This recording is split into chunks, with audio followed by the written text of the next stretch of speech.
Voilà, je salue tous ceux qui sont sur Internet. Soyez les bienvenus. Vous pouvez participer ce matin à la grâce et à la bénédiction de Dieu.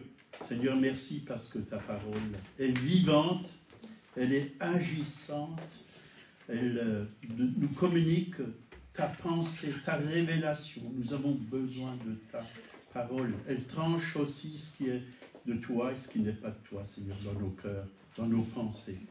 Merci pour la faim et la soif que tu mets en nous, Seigneur. Tu veux ce matin encore nous rassasier dans le nom de Jésus. Amen. Amen. Amen. J'aimerais vous parler de notre identité en Christ. Cette semaine, je me suis levé un matin et le Seigneur m'a tout de suite donné une pensée qui était: est-ce qu'un chrétien est un pécheur ou est-il un saint? Bon, moi je connais la réponse. Alors, je ne sais pas pourquoi il m'a donné, mais parce que j'avais commencé un message de plusieurs pages pour aujourd'hui, puis j'ai compris que Dieu voulait que je change de message. Et j'ai demandé au Seigneur de me donner le message qu'il voulait m'apporter. Et c'est pour aujourd'hui. Et c'est important pour notre identité en Christ. Est-ce que vous aimez le tiramisu? Oui. Ah oui. Qu'est-ce que ça veut dire? Tiramisu en italien, ça veut dire tirer vers le haut. C'est ce que Dieu veut pour chacun de ses enfants. Nous tirer vers le haut, pas vers le bas. Vous voyez, j'avais une petite discussion avec Claude et Julia Payan, et je lui avais dit que le tiramisu voulait dire cela. Alors il a dit ça vient vraiment de Dieu, quoi. Moi j'aime le tiramisu, surtout avec un peu de amaretto dedans. Je ne sais pas si vous savez ce que c'est. Hein. C'est de l'alcool aux amandes. Et en Sicile, moi je suis né à Imola, capitale mondiale des amandes. C'est pour ça que j'aime ça. Hein. Peut-être de génération en génération. Mes parents, mes grands-parents en ont bu, bien sûr. Pas en abondance. Hein. On peut en boire, mais pas trop, quoi. Parce que c'est quand même 25 degrés. Hein. Il faut y aller mollo.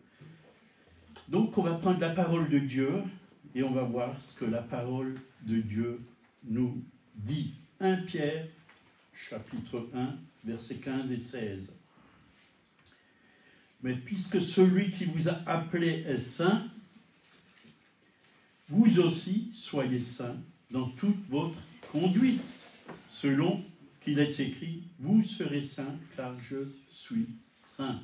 Voilà, déjà Dieu nous donne une petite piste de ce que nous devons être.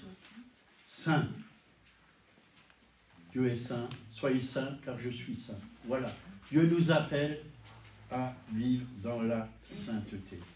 C'est notre appel. Maintenant, pas seulement quand on ira au ciel, là-bas il n'y aura aucun problème d'être saint. Et la Bible dit clairement que sans la sanctification, nul ne verra le Seigneur. Personne ne verra le Seigneur.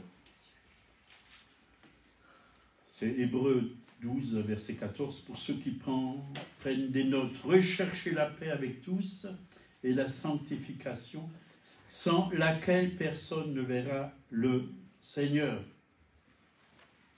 Donc d'abord, c'est quoi être un saint selon la Bible? C'est pas quelqu'un qui a une auréole autour de la tête. Sinon, je serais venu avec une petite bougie là derrière, là, pour que je puisse un peu vous éclairer. Mais c'est pas ça. Pas du tout ça. Et souvent, on met les saints avec des auréoles. Mais je crois quand même qu'il y a quelque chose en nous, une lumière en nous, spirituelle, que Dieu nous communique par le Saint-Esprit. Et parfois, on peut la voir.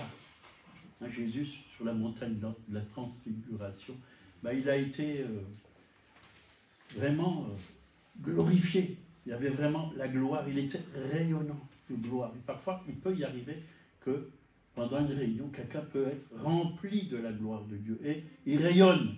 Il rayonne. On voit qu'il y a quelque chose sur lui et autour de lui. Moi, j'ai connu une sœur. Chaque fois que je la voyais, mais elle était tellement rayonnante Elle transportait la lumière de Dieu. Ben, parce qu'elle était sainte, elle vivait dans la sainteté. Mais c'est à cela que Dieu nous appelle, chacun et chacune. Donc, le mot saint, ça veut dire mis à part. Ne plus vivre comme les gens de ce monde, dans le péché, mais vivre dans la consécration à Dieu. On est mis à part. C'est-à-dire que l'ennemi, qui est le prince de ce monde, ne doit pas avoir une domination sur notre vie. On a changé de maître quand on a donné notre cœur à Jésus. Jésus est devenu notre Seigneur et notre maître. Et c'est ça, vivre dans la sainteté. Être saint, c'est être mis à part. Ne plus penser comme les gens du monde pensent. Ne plus parler comme les gens du monde parlent. Vous savez, moi je suis né de nouveau quand il y a eu le réveil des hippies. Des hippies. Mais il y a beaucoup d'hippies qui ont donné leur cœur à Jésus, mais qui ont gardé leur ancien langage. Oh, je suis un babacool. Mais à force de croire qu'ils étaient des babacools, ils ont coulé. À force de parler comme ils parlaient avant, avec des mots contre la société, contre ci, contre ça. Ben, ça ne peut pas aller. Quand la vie de quelqu'un change, son comportement change, sa façon de penser change, sa façon de parler change. Dieu nous donne un nouveau langage, le langage du royaume de Dieu. 2 Corinthiens, chapitre 1, verset 1. Alors, comment l'apôtre Paul appelait ceux qui étaient dans l'Église?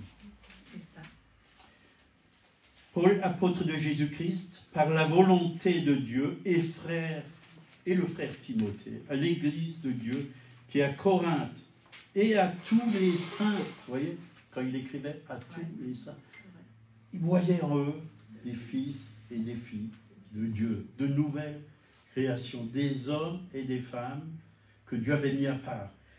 Par contre, les Corinthiens, quand vous lisez les épîtres, ils n'étaient pas toujours très saints, hein, parce que parfois, il y avait des divisions, on le lit dans les Corinthiens, des divisions, il y avait toutes sortes de péchés, pratiques, mais Dieu veut que nous puissions vivre dans la sainteté. À tous les saints qui sont dans toute la Chaïde, que la grâce et la paix lui soient données de la part de notre Père et du Seigneur Jésus-Christ. Vous voyez?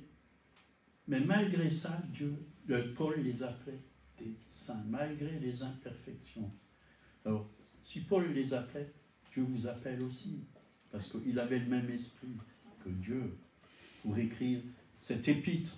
Et bien souvent, dans les épîtres de Paul, hein, aussi dans Éphésiens, chapitre 1, verset 1, Paul, apôtre de Jésus-Christ, par la volonté de Dieu, aux saints qui sont à Éphèse et aux fidèles en Jésus-Christ. Aux saints qui sont à Éphèse. Il n'a pas dit aux pécheurs qui sont à Éphèse ou aux pécheurs qui sont à Corinthe, mais il les a vus comme des personnes qui étaient lavées par le sang de Jésus, purifiées par le sang de Jésus, mises à part. Et c'est comme ça que Dieu nous voit.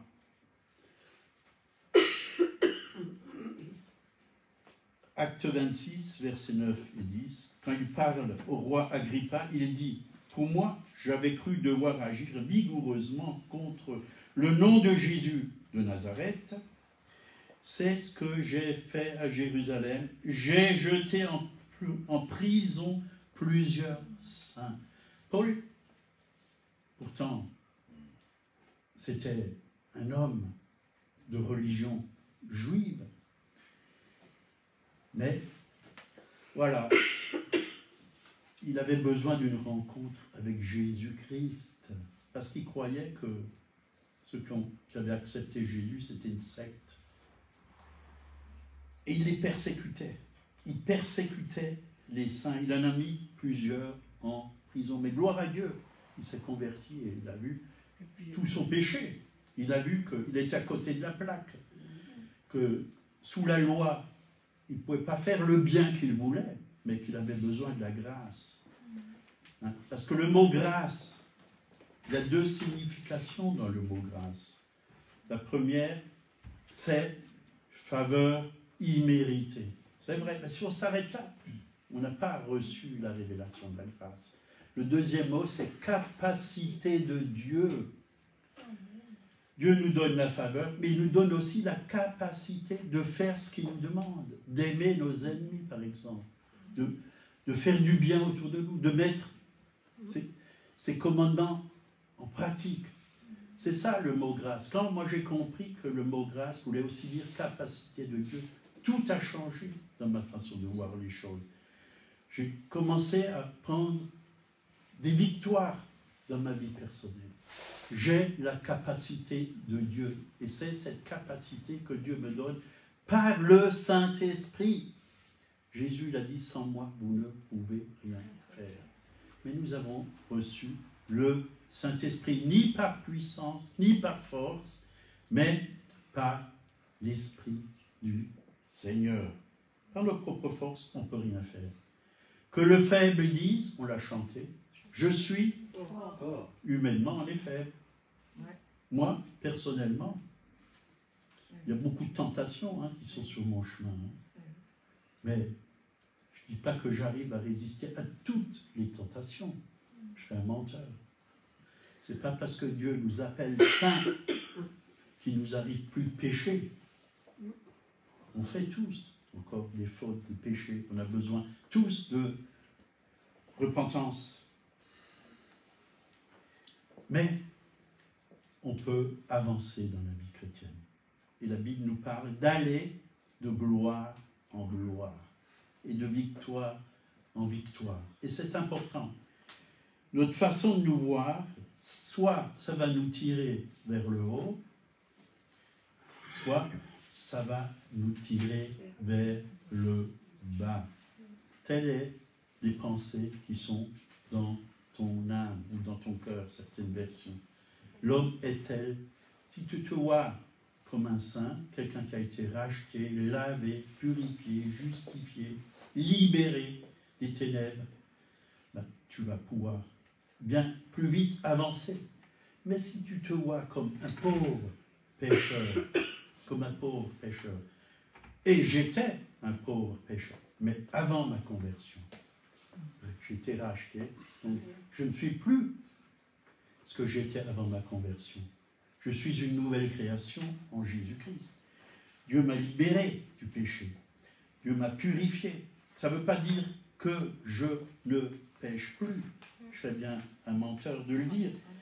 Mais Dieu a fait une œuvre. Et 2 Corinthiens 5, verset 17, dit que le chrétien est une nouvelle créature, ou création, selon certaines versions. Si quelqu'un est en Christ, il est une nouvelle créature. Les choses anciennes sont passées. Voici, toutes choses sont devenues nouvelles. Au verset 14 et 16, il nous est dit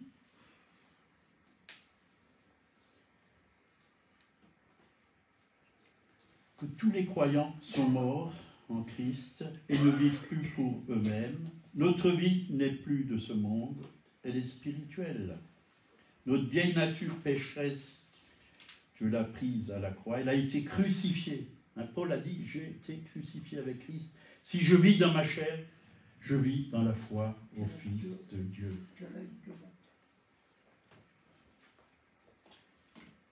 Donc, nous avons une vie nouvelle.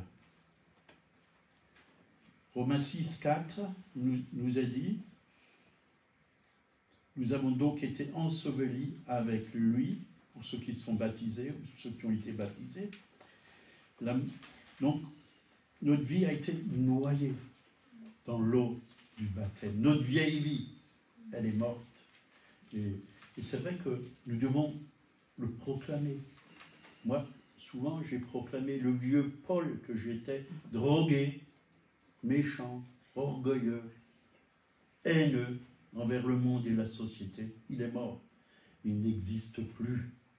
Je suis une créature nouvelle. Tout à fait nouvelle. Tout à fait nouvelle. Dans mon esprit, j'ai une vie nouvelle. Peut-être pas dans mon corps. Oui, mais Dieu touche mon corps et mon âme. Hein. N'oubliez pas ça.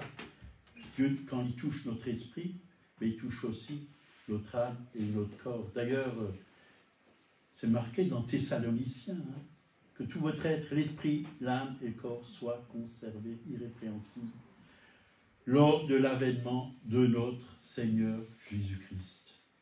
Ton esprit va influencer ton âme, et ton âme, si tu es dans l'esprit, va influencer ton corps. Parce que Dieu vit en toi. Ce n'est plus moi qui vis, c'est Christ qui vit en moi. Donc, pour être victorieux, bien sûr, on a besoin de naître de nouveau, de devenir des enfants de Dieu. Et dans Jean 1, versets 12 et 13, mais à tous ceux qui l'ont reçu, est-ce que vous l'avez reçu? Elle leur a donné, donc la parole, c'est Jésus, de devenir enfants de Dieu, ceux qui croient en son nom, qui sont nés non du sang, nés non du sang. Est-ce que quelqu'un est né non du sang ici? Levez la main.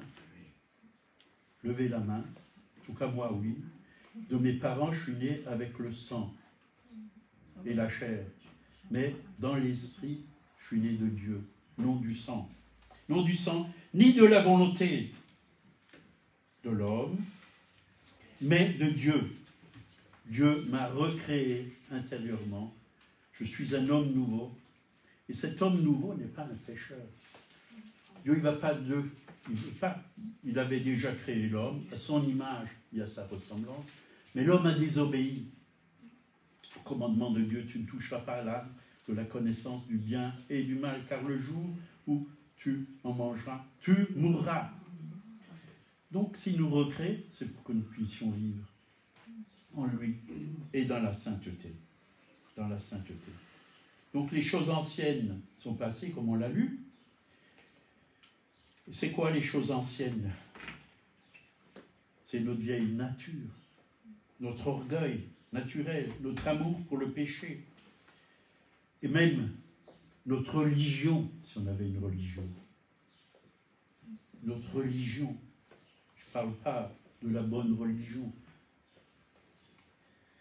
mais je parle de faire des œuvres pour être sauvé.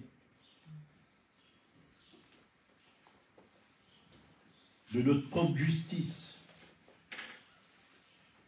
On ne peut pas être juste par nous-mêmes. Parfois, je parle avec des gens, ils me disent « Mais moi, je n'ai jamais fait de mal. Je suis un homme juste. » Mais le plus grand mal, c'est que tu n'as pas accepté le Sauveur, celui qui t'a créé, de lui obéir, de marcher dans ses voies. Ça, c'est le plus grand mal. Tu as fait du mal. On est nés tous dans le péché. On a hérité le péché par la nature d'Adam, mais aussi au travers de nos parents. Nous sommes nés pécheurs, mais nous ne sommes pas nés chrétiens. Moi, je ne suis pas né avec une Bible sous le bras. Hein. Pas du tout. Mais je suis né dans le péché, comme chacun d'entre vous. Et on a besoin d'apprendre à vivre la nouvelle vie. Un enfant, qu'est-ce qu'il fait? Quand il naît, il apprend tout, parce qu'il ne connaît rien. Nous devons être enseignables. Enseignables. C'est très important, parce qu'il y a 2 sectes dans l'Église en ce moment. La première, c'est les chétoutistes. Ils savent tout.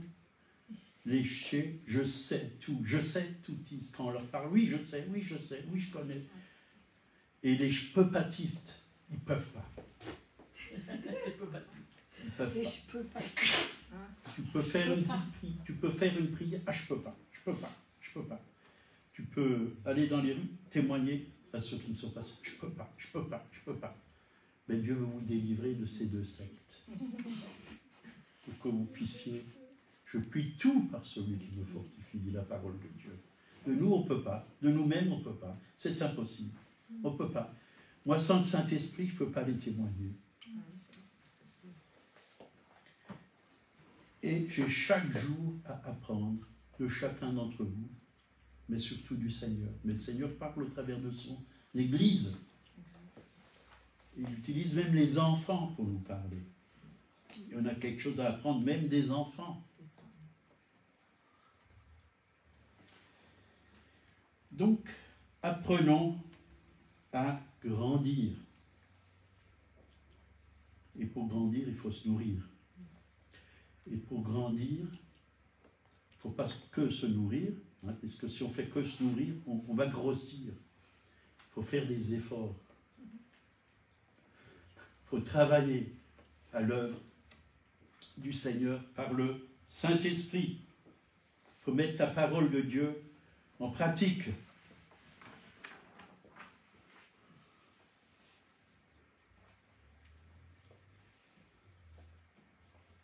Donc, la vie nouvelle, c'est la vie de résurrection du Christ qui est en nous. Si donc vous êtes ressuscités avec Christ, spirituellement, nous avons la vie de Christ à l'intérieur de nous. Cherchez les choses d'en haut. C'est ça. Notre fin, c'est de chercher les choses d'en haut, de découvrir les choses d'en haut, chaque jour.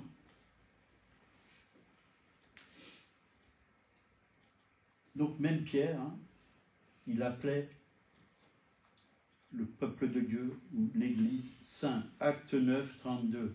Comme Pierre visitait tous les saints,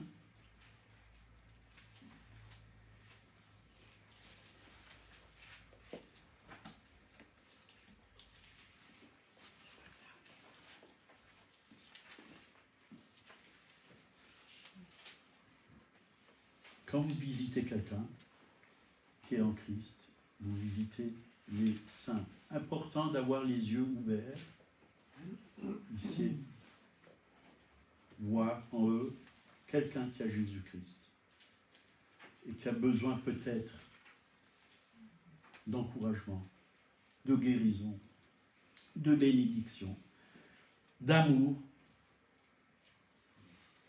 On a tous besoin de cela.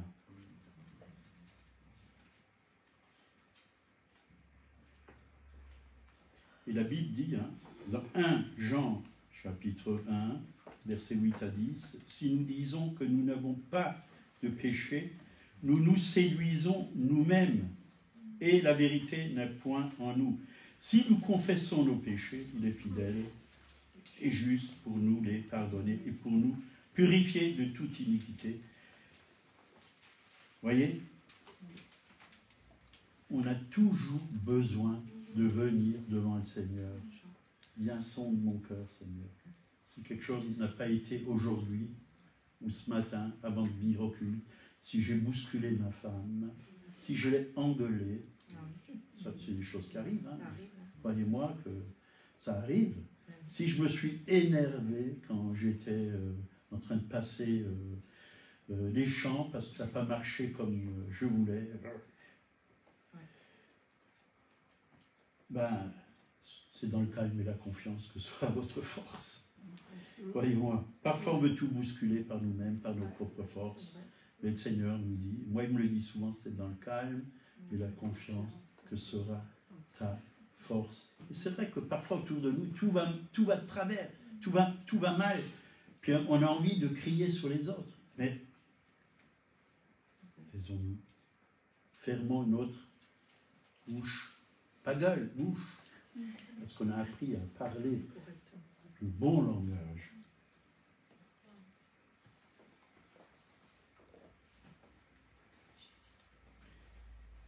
Jacques 5, versets 19 et 20. Mes frères, si quelqu'un parmi vous s'est égaré loin de la vérité, et ça arrive, hein, il y a des chrétiens qui s'égarent loin de la vérité, et qu'un autre l'y ramène, qu'il sache que celui qui ramène un pécheur de la voie où il était égaré, sauvera une âme de la mort et couvrira une multitude de péchés.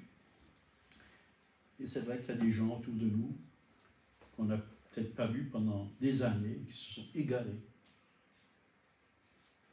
Ils étaient nés de nouveau, ils ont connu Jésus, puis ils sont tombés dans toutes sortes de choses, peut-être le péché ou la religion.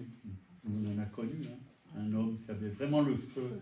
Partout à Colmar, des âmes étaient sauvées par lui, il témoignait. Puis un jour, il vient, il me fait, je crois aussi que le bouddhisme, c'est la vérité. Essayez ça, quoi. Et ainsi de suite, il a commencé à dévier, séduction dans sa vie. Aujourd'hui, plus rien. C'est mort. Il n'y a plus rien. Alors, veillons.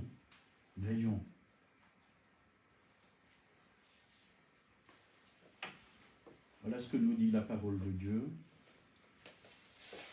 Apocalypse 22, verset 11. Que celui qui est injuste soit encore injuste, et que celui qui est souillé se souille encore, que le juste pratique encore la justice, et que celui qui est saint se sanctifie encore. Voyez, se sanctifie encore. Ça, c'est pour l'Église. On n'est pas là pour nous souiller. C'est important que, vraiment, parce que le Seigneur, qu'est-ce qu'il va chercher comme Église? Éphésiens, hein, si vous lisez Éphésiens, une Église qui est sainte, sans tache, sans ride, hein, pure, lavée par l'eau de la parole de Dieu, qui est prête pour le mariage. C'est ça qu'il va chercher. Alors, c'est plus le temps de jouer dans l'Église, mais c'est le temps de progresser. C'est le temps de vaincre le péché, parce que Dieu nous donne la victoire sur le péché. On n'a aucune excuse. C'est beau de dire, oui, le vieil homme, il est mort, mais il sait nager. Mais est-ce qu'un mort sait nager? Est-ce que vous avez vu un mort nager? Moi, je n'en ai jamais vu. Hein. C'est nous qui faisons nager le vieil homme. C'est nous, par notre péché, et on lui donne encore une belle excuse. Ah, mais c'est mon péché mignon. Hein, on l'a encore entendu il n'y a pas longtemps. Mon péché mignon. Mais les péchés mignons, il faut s'en débarrasser aussi. Parce qu'ils vont t'empêcher d'avancer. Alors moi, je fume, c'est mon péché mignon. J'aime ça. Ben, si Dieu t'avait créé pour fumer, il t'aurait mis une cheminée sur la tête. Tu n'as pas créé pour ça.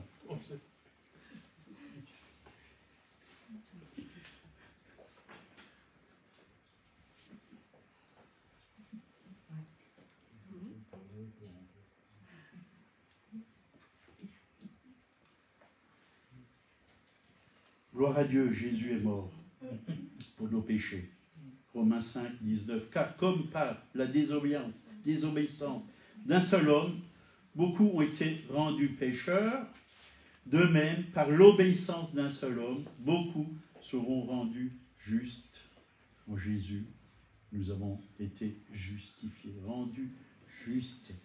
Et même, il est dit dans 2 Corinthiens 5, 18 que en Jésus-Christ, nous sommes la justice de Dieu. Et ça, quand on a compris ça, c'est très fort. Très fort. Et Romains 5, verset 8, un passage clé pour chacun d'entre nous. Mais Dieu prouve son amour envers nous, en ce que, lorsque nous étions encore des pécheurs, nous étions, c'était notre vieille vie, encore des pécheurs. Christ est mort pour nous. Voyez, Christ est mort pour nous. Donc la Bible ne dit pas que la nouvelle création est un pécheur. Premièrement, la nouvelle création, elle ne peut pas pécher. C'est un être nouveau. C'est ton vieil homme qui va pécher. C'est ta vieille nature qui va pécher. Si tu la laisses activer dans ta vie, le péché se couche à ta porte, mais toi, domine sur lui. Nous avons reçu le Saint-Esprit pour dominer, pas par nos propres forces, mais par le Saint-Esprit sur le péché. Nous avons la capacité de résister au péché. Nous avons la capacité aujourd'hui. On n'a aucune excuse. Aucune excuse. Et là, on va prendre Romains 8, verset 1. à 3. Il n'y a donc maintenant aucune condamnation pour ceux qui sont en Jésus-Christ. En effet, la loi de l'esprit de vie en Jésus-Christ m'a affranchi de la loi du péché et de la mort. Car chose impossible à la loi, vous voyez, la loi, les 10 commandements que Dieu a donnés à Moïse, c'était bon. Mais aujourd'hui, nous ne vivons plus sous la loi. Dieu nous a donné sa grâce. Sa grâce. Parce que, en fin de compte, la loi nous a montré qu'on était des pécheurs parce que, par nos propres forces, on ne pouvait pas accomplir la loi. Mais Jésus l'a accompli pour nous, pour que nous puissions recevoir sa grâce, sa capacité, pour pouvoir marcher avec lui. Car chose impossible à la loi, parce que la chair la rendait sans force, Dieu a condamné le péché dans sa chair, en envoyant, à cause du péché, son propre Fils dans une chair semblable à celle du péché. La loi de l'esprit de vie m'a affranchi de la loi du péché et de la mort. Vous voyez? Cette loi du péché et de la mort, elle était manifeste dans notre vie avant de connaître Christ. Mais il y a une autre loi qui est plus forte, la loi de l'esprit de vie, qui nous a libérés du péché et de la mort.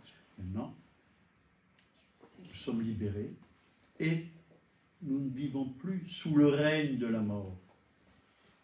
Il y a le règne de la mort, qui vient des ténèbres, mais il y a aussi le règne de la vie qui vient de Dieu. Nous vivons dans le royaume de Dieu. Et dans le royaume de Dieu, on est victorieux. Et si on fait une faute, on peut toujours revenir vers notre avocat, Jésus-Christ le juste, qui nous a justifiés par son sang. Parce que si on ne vient pas à lui, il va nous accuser. Il va nous accuser. Mais il n'y a plus aucune condamnation pour ceux qui sont en Jésus-Christ. Et Romains 7, ça c'est très très bien. J'aime beaucoup ce passage. Mais parfois il est très mal compris. Romains 7, 14 à 25. Nous savons en effet que la loi est spirituelle, mais moi je suis charnel, vendu au péché. Car je ne sais pas ce que je fais, je ne fais point ce que je veux, et je fais ce que je hais. Or, si je fais ce que je ne veux pas, je reconnais par là que la loi est bonne. Et maintenant, ce n'est plus moi qui le fais, mais c'est le péché qui habite en moi. Ce qui est bon, je le sais, n'habite pas en moi, c'est-à-dire dans ma chair, car j'ai la volonté, mais non le pouvoir de faire le bien. Car je ne fais pas le bien que je veux, et je fais le mal que je ne veux pas. Et si je fais ce que je ne veux pas, ce n'est plus moi qui le fais, c'est le péché qui habite en moi. Je trouve donc en moi cette loi, vous voyez, cette loi, c'est une loi, la loi du péché et de la mort. Elle était dans l'apôtre Paul, mais elle était aussi en nous, avant notre conversion, avant qu'on connaisse Jésus-Christ. Quand je veux faire le bien, le mal est attaché à moi, car je prends plaisir à la loi de Dieu, selon l'homme intérieur. Mais je vois dans mes membres une autre loi qui lutte contre la loi de mon entendement et qui me rend captif de la loi du péché, qui est dans mes membres. Misérable que je suis, qui me délivrera du corps de cette mort. Alors, l'apôtre Paul dit tout de suite après, grâce soit rendue à Jésus-Christ. La réponse, qui me délivrera? La loi de l'esprit de vie m'a affranchi. Tout de suite, il continue. Dans Romains, chapitre 8, la loi du péché et de la mort. Sinon, l'apôtre Paul n'aurait pas pu écrire, s'il se voyait encore comme un pécheur, à tous les saints qui sont à tous les saints qui sont à Éphèse, aux Corinthiens, aux Romains, et partout vous pouvez. Et il y a plein de passages. Nulle part, on voit dans les évangiles, pas dans les évangiles, dans les épîtres de Paul, que Paul appelle l'Église ou les chrétiens pécheurs. Il les appelle saints. Les pécheurs, oui, c'est ceux qui ne connaissent pas Jésus. Ils ont besoin de la grâce. Et on n'est pas là pour les condamner, on est là pour les aimer, pour leur montrer le chemin. On n'est pas là pour montrer du doigt, hein, comme il a dit Claude Payan, un homosexuel. On ne va pas lui montrer du doigt. Il faut les aimer. Parce que Dieu a tant aimé le monde. Il a aussi aimé les homosexuels et tous les prostituées. D'ailleurs, Jésus était souvent, et il mangeait souvent avec les gens de mauvaise vie. Parce qu'il savait que c'était les malades qui avaient besoin de médecins. Les malades. Il n'est pas venu pour les justes. Les propres justes, ils n'ont pas besoin de Dieu. Parce qu'ils ne reconnaissent pas qu'ils sont pécheurs. Et moi, j'ai reconnu que j'étais un pécheur avant ma conversion. Mais après ma conversion, j'ai reconnu aussi que Dieu ne m'appelait plus comme ça. Parce que j'étais devenu une nouvelle création. Et quand Paul parlait, même dans ses épîtres, j'étais le plus grand de tous les pécheurs, je ne suis pas digne d'être appelé apôtre. Il parlait de sa vieille vie, pas de sa nouvelle vie. Sa nouvelle vie, bien au contraire, nous encourage tous à vivre loin du péché et à vivre dans la sainteté. L'apôtre Paul avait des messages qui nous tirent vers le haut, mais il parlait de sa vie quand il était sous la loi. Il ne pouvait pas faire le bien, impossible. Mais quand il a rencontré Jésus, il a reconnu vraiment Jésus. Il est venu plein de grâce et plein de vérité. Il y a plein de passages hein, dans la parole de Dieu qui nous parlent de la loi et de la grâce. D'ailleurs, il a écrit un livre là-dessus, Loi ou grâce. Claude Payan. La loi était bonne, c'est vrai, mais elle nous a condamnés parce qu'aucun homme ne pouvait obéir entièrement. Alors pourquoi Dieu l'a-t-il donné? Alors Galates, chapitre 3, verset 24, nous dit que la loi a été un pédagogue. Elle était un précepteur pour nous conduire à Christ. Parce que, c'est vrai, c'est la loi qui nous a montré qu'on était des pécheurs. C'est la loi, parce qu'on n'a pas pu accomplir la loi. Mais Christ l'a accompli pour nous. Et maintenant, il est même écrit que celui qui marche dans l'amour a aussi accompli la loi. Parce que quand tu aimes, tu ne pêches pas. L'amour, c'est le lien de la perfection. De la perfection. Donc, l'utilité est de montrer que nous avions besoin d'être sauvés. La loi nous montre qu'on a besoin de Jésus. Elle nous révèle notre état et notre besoin d'un sauveur. On ne peut pas faire le bien avec la loi. Même si c'est appelé la loi de Dieu. On ne peut pas. On ne peut pas obéir à la loi. C'est impossible. Un cochon, qu'est-ce qu'il fait? Il se roule dans la boue. T'as beau lui mettre une cravate, le parfumer, le coiffer, ça sera toujours un cochon. Il va encore se rouler dans la boue. Un pécheur, il vit dans le péché. Il a beau se mettre une cravate, jouer aux politiciens et aux grands hommes, il a besoin de repentance. C'est pas la cravate, c'est pas le parfum qu'il met sur lui qui va transformer. Ça, c'est de l'apparence, ravalement de façade. C'est pas le ravalement de façade qui a besoin de changer, c'est le cœur des hommes. Moi, j'en ai assez fait des ravalements de façade. Mais maintenant, en tant que croyant, c'est pas des ravalements de façade, c'est des nettoyages de cœur. Avant, je peignais des façades, maintenant, je peins les cœurs par la parole de Dieu. C'est bien meilleur. C'est bien meilleur.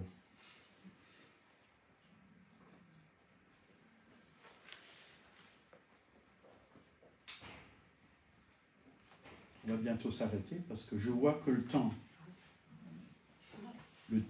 passe. On va prendre 1 Timothée, chapitre 1, verset 15. C'est une parole certaine, entièrement digne d'être reçue, que Jésus-Christ est venu dans le monde pour sauver les pécheurs, dont je suis le premier. Donc,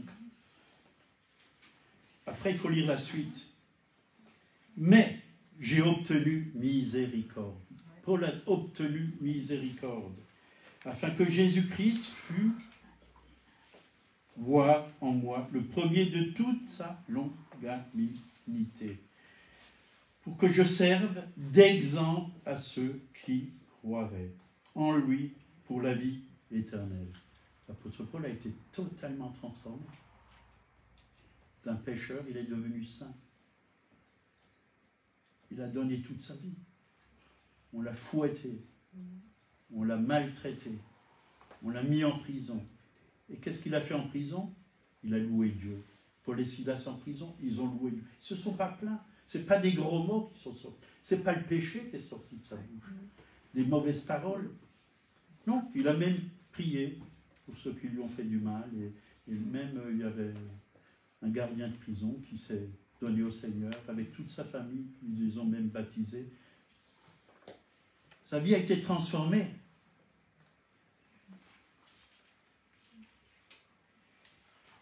Que nos vies puissent être totalement transformées.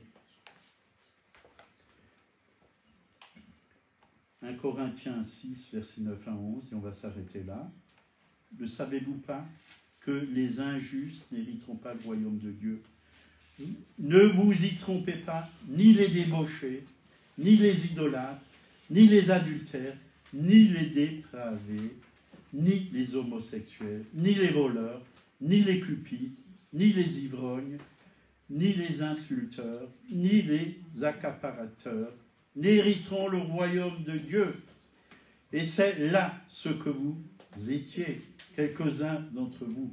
Mais vous avez été lavés, vous avez été sanctifiés, vous avez été justifiés au nom du Seigneur Jésus-Christ et par l'Esprit de notre Dieu. Vous voyez, il y a eu une transformation. C'est comme une chenille qui devient un papillon. On était très limité, on rampait. Par nos péchés, on rampait. On n'arrivait pas à vivre une vie heureuse, victorieuse. Mais quand Dieu nous a donné des ailes, on a été transformés. On est devenus des papillons. Maintenant, on peut voler vers le ciel. On peut vraiment aller plus loin avec lui. On ne rampe plus. On est devenus de nouvelles créatures en Jésus-Christ. On va s'arrêter là. Je veux respecter l'heure, parce que si je demande aux autres de le faire, il faut que je le fasse aussi moi-même. N'est-ce pas?